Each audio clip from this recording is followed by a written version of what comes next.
So 6 months തൊട്ടിട്ട് മക്കൾക്ക് solid foods start ചെയ്ത് തുടങ്ങാം. സോ സോളിഡ് ഫുഡ്സ് സ്റ്റാർട്ട് ചെയ്യുമ്പോൾ എന്തൊക്കെ ശ്രദ്ധിക്കണം, എന്തൊക്കെ ഫുഡ്സ് നമുക്ക് അവർക്ക് ഓഫർ ചെയ്യാം, എന്തൊക്കെയാണ് കൊടുക്കേണ്ടത്, കൊടുക്കാൻ പാടില്ലാത്തത്, എന്തൊക്കെയാണ് നമ്മൾ ടേക്ക് കെയർ ചെയ്യേണ്ടത്, അതുപോലെ വെള്ളം കൊടുക്കാമോ കുട്ടികൾക്ക്, ഏതൊക്കെ ഏജ് തൊട്ടിട്ടാണ് കുട്ടികൾക്ക് വെള്ളം കൊടുത്തു തുടങ്ങുക, ഇതൊക്കെ നോക്കിയാലോ. സോ ഞാൻ എൻ്റെ മോൾക്ക് സ്റ്റാർട്ട് ചെയ്തിട്ടുള്ളത് കുന്നം വാഴക്കയുടെ പൊടി. സ്റ്റാർട്ട് വിത്ത് ആദ്യം ഒക്കെ നമ്മൾ കുറച്ച് സ്റ്റാർട്ട് ചെയ്ത് ജസ്റ്റ് ഒരു 1 സ്പൂണ് കുറുക്കിയിട്ടുള്ളതാണ്. മെയിനായിട്ട് ശ്രദ്ധിക്കേണ്ട ഒരു കാര്യം, പഞ്ചസാര ഇടാതിരിക്കുക കുട്ടികൾക്ക് ഫുഡിൽ, ഉപ്പ് ഇടാതിരിക്കുക, ഹണി ഇടാതിരിക്കുക. അതേപോലെ പശുവിൻ പാല് ഒരു 1 ഇയർ ഒന്നും കഴിയാതെ പശുവിൻ്റെ പാല് നമ്മൾ കുറുക്കിലൊന്നും ആഡ് ചെയ്യാതെ ഇരിക്കാൻ ശ്രദ്ധിക്കുക.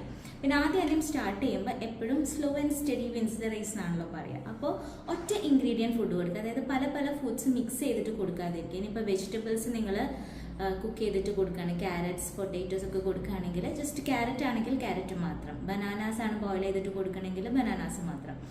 അതേപോലെ ചോറൊക്കെ കൊടുക്കാം കേട്ടോ കുട്ടികൾക്ക്. ചോറ് നന്നായി വേവിച്ച് കുറച്ച് നമ്മുടെ ബ്രസ്റ്റ് മിൽക്കോ അല്ലെങ്കിൽ ഫോർമുല മിൽക്കോ ഒക്കെ ആഡ് ചെയ്തിട്ട് അത് കൊടുക്കാം. ഞാനിപ്പോൾ കൊടുക്കുന്നത് ഇതാണ്, അല്ലെങ്കിൽ ഫ്രൂട്ട്സ് പ്യൂരിയൊക്കെ ആയിട്ട് കൊടുക്കാം. പിന്നെ വെള്ളം, ഹീസ് ഹംഗ്രി, വെള്ളം എപ്പോഴാണ് കൊടുക്കേണ്ടത് എന്നുള്ളൊരു മെയിൻ ഡൗട്ട് ഉണ്ട്. അതായത് വെള്ളം കൊടുത്ത് തുടങ്ങേണ്ടത് 6 months കഴിഞ്ഞിട്ട് തന്നെയാണ്. കുട്ടികൾ ഭക്ഷണം കൊടുക്കാൻ തുടങ്ങുമ്പോൾ തന്നെയാണ് വെള്ളം കൊടുക്കേണ്ടത്. ഇനിയിപ്പോൾ എത്ര ചൂടുകാലമായാലും കുട്ടികൾക്ക് 6 months ആയിട്ടില്ല എന്നുണ്ടെങ്കിൽ നെവർ ഗിവ്. കൊടുക്കുമ്പോൾ ഒരു കുപ്പി ബോട്ടിൽ ഫുള്ളായിട്ടൊന്നും കൊടുക്കാതിരിക്കുക. 1-2 സ്പൂണൊക്കെ ആയിട്ട് ആദ്യം സ്റ്റാർട്ട് ചെയ്യുക. അല്ലെങ്കിൽ കംപ്ലീറ്റ് ഫുഡ് കഴിച്ച് കഴിഞ്ഞതിന് ശേഷം 1 to 2 spoons ഓഫ് വാട്ടർ, അതായത് തിളപ്പിച്ച് ആറിയ വെള്ളമാണ് കേട്ടോ കൊടുക്കേണ്ടത്.